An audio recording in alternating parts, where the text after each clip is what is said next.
Sir ఇటు చెల్లూరు, ఇటు వచ్చేసి గొట్లం రోడ్డు, కేవీఆర్ ఎస్టేట్లో ఎంట్రన్స్. ఫాస్ట్గా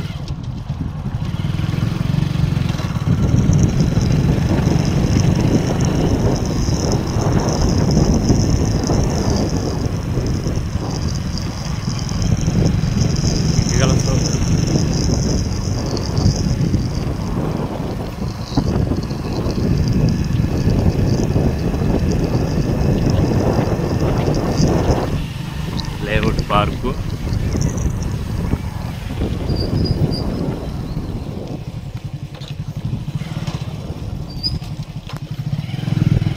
నార్త్ ఈస్ట్ ఈ డూప్లెక్స్ హౌస్ ఉందండి. దీని పక్కన లెఫ్ట్ సైడ్ తిరగాలి, right side south east. Sorry sir, అది ఈ ఇల్లు ఆనుకొని ఉన్నది ఈ బిట్టే సార్. 200 గజాలు, 30 x 60.